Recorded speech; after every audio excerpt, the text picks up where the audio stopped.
Hey everyone, I'm sorry I am late today, but I am here to chit chat with you about um, avoiding burnout and self care while job searching since this pandemic is still ongoing.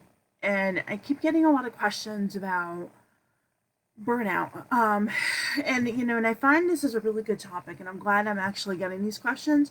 So I wanted to take the time to address them because I'm finding the longer that we're in this thing, the harder and harder it gets for everybody. And I could totally understand why, but I think this is why burnout and self care and things like that are coming up because it's just getting unmanageable. I think for some people, and I think mental health and our mental wellness and well being are just super important topics for us to think about and to address. So let's chat about this. Um, Burnout is a real thing. I know some people hear it and they think, "What? What the heck is that?" Um, Burnout can be described as a state of emotional, physical, and mental exhaustion caused by excessive and prolonged stress, and that is the actual definition of it. And this occurs when you feel overwhelmed, emotionally drained, and unable to meet other constant demands. And if you think about that, it completely fits right now. And I want you to go real quick through the 5 stages of burnout because I also want to talk to you about some self care because I think that's also really important right now. So, real quick to go through the 5 stages of burnout. The first one is the honeymoon phase. And the honeymoon phase is when we undertake a new task, exactly like what it says, honeymoon. And we start by experiencing a high, high job satisfaction, high level of commitment, high energy, creativity. You feel great, right? And this is especially true of a new job role, new beginnings, or a business venture. You're doing something new and you feel great about it. So, in this first phase of burnout, you may begin to experience some predicted stresses of the job, or some type of predicted stress. So, it's important to start implementing positive coping strategies. And this is where you have the power to stop it in its tracks right here.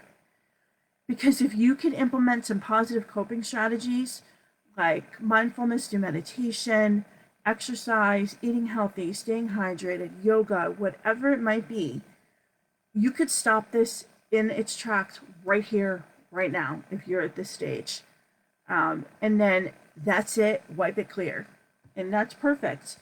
But for some people, it's gone on too far too long and they're at a different phase, so that's impossible. So yeah, the theory is that if we create good coping strategies at this stage, then we can continue in the honeymoon phase indefinitely, and that's perfect. That's what we want. Um, the next phase is the onset of the stress.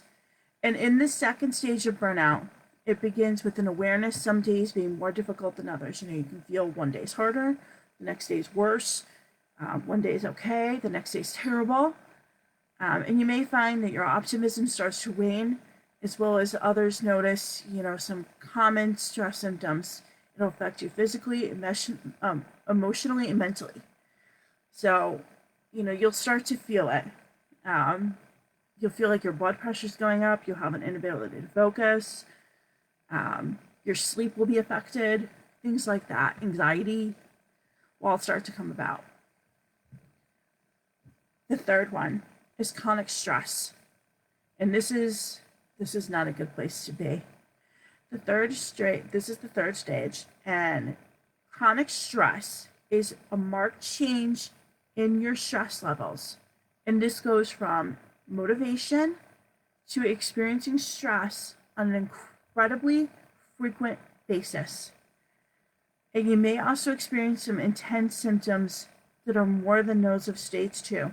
So you might start to really isolate yourself, stop your hobbies, stop interacting with others. And that's not good because we're at a stage where we're kind of stuck at home, or we're just interacting with a few people here and there because of social distancing. And so, you might really start to isolate yourself now. You might start to feel a little bit more aggressive. Start procrastinating on some projects, either at home or at work. Um, some apathy towards things. You might start to feel sick, which is not good because once you start to experience physical symptoms, you don't want your immune system to start to wear down. We all want to be healthy right now. We want to avoid COVID as much as we can. But that also means being healthy and avoiding all of that. And number 4 is the actual stage of burnout. So when you enter stage 4 of burnout, this is when symptoms become critical. And when burnout is talked about more generally, this is the stage that is often referred to. Continuing as normal as often as possible, this is when you absolutely have to seek intervention, although it's obviously preferable you do it before. But at this stage, you will feel completely empty inside, obsessive over problems either at work or at home or with a relationship or whatever it might be.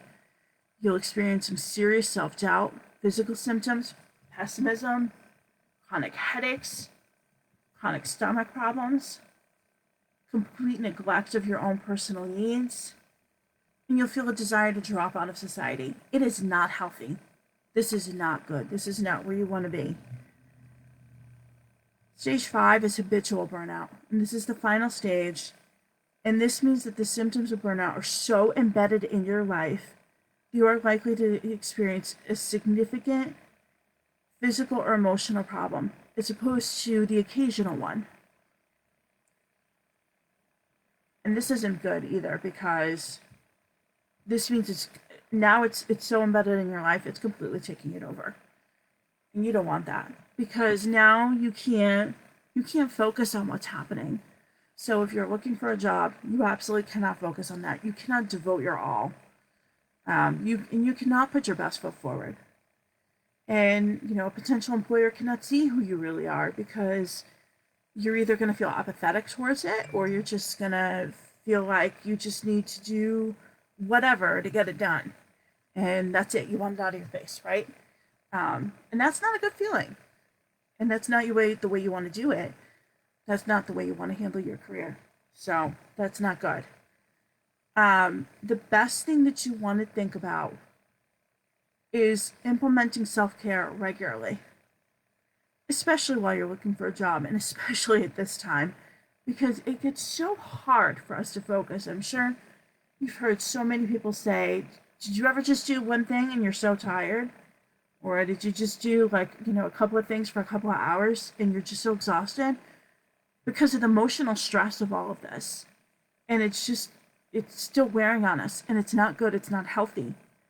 And it's not ending yet. I mean, hopefully we're going to see the end of this pretty soon, but we're still trapped in this. So taking care of ourselves and taking care of each other is the best thing that we can do at this point, physically and emotionally. So don't be afraid to work less, and be more productive.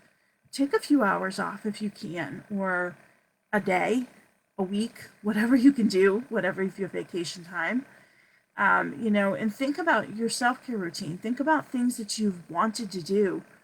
And maybe you've been putting them off. Maybe you've been putting off going for a walk, maybe even going for a run, maybe even just taking a small day trip, going for a hike.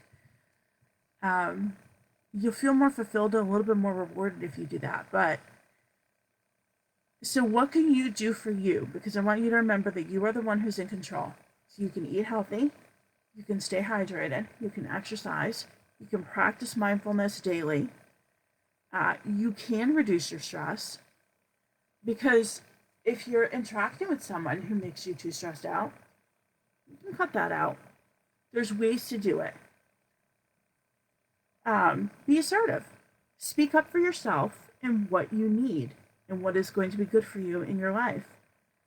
Learn to relax. So learn to unwind for a few hours, before you go to bed, or whatever it is that you think you need for you. If you want to meditate first thing in the morning, I know people who do that, and they feel that it shapes their day very well, and that they have a much better day, a more positive day. Um, you have to know when to say no, and you have to stick to it. And I know this is really, really hard for some people, especially females. And I hate to call us out, but we're the ones who tend to put everyone first before us. Um, and that's just the truth. But we have to learn when to say no and to stick to no and not feel guilty. That's the other thing. Don't feel guilty doing it and go back and say yes. Because once you start to do that, you're going to create another bad habit. And you have to just say no and stick to no and do what's good for you sometimes. Um, Accept and fix mistakes because we all make them. And so what? We have to learn to forgive ourselves and just move on and say, okay, I made a mistake today. That's great. I'll probably make another one tomorrow and I'll be fine. It's not going to really impact my day that much or my life. Um, Hiring a coach can definitely help you. It can definitely make a big difference. Um, because we can give you a routine that you've never tried before. We can give you um, not even just tips, but we can implement a whole entire program that you've never even tried before. There's so many things, you know, it's just about taking the right action at the right time and doing what's right for you. You could think about delegating and outsourcing. I know a vacation may be a little bit hard right now, but developing your supportive network and keeping that really strong right now. Planning your day to work smarter, not harder, making sure you get plenty of sleep, not taking any work calls outside of work hours. And use a meditation app or something like that, if that helps you. There are so many things to think about how you can unwind, but implement it all and put it together and make a routine that works for you and make a habit that works for you. But once you begin to incorporate a routine in your life, you should feel a difference. So pick a few that I named and see what has the best impact for you. And if you're having real serious trouble managing your job search and managing this and managing your mindset and feeling like all of this is just too overwhelming, too much, too hard, and you're not getting the results with the job search, then don't hesitate to reach out. I will leave a link in the comments for you to book a call if you want to talk. And we will figure out what is going on and how you can fix it. And that is never a problem either. I love to chit chat with you guys. And you can always send me a message too. I answer all my DMs, so it may take me a little bit of time, but I'll always answer one of your DMs. So you can always send me a DM too. And we will be back next week, and we will chit chat about something else. But if you have any questions, if you need anything, send me a message, and I will get back to you. But I'm sending everyone my best, and I hope everyone stays healthy and stays well, and continue to take care of yourself and each other, and look out and love each other just a little bit more. And I will talk to you all soon. I hope everyone has a great afternoon. Thanks.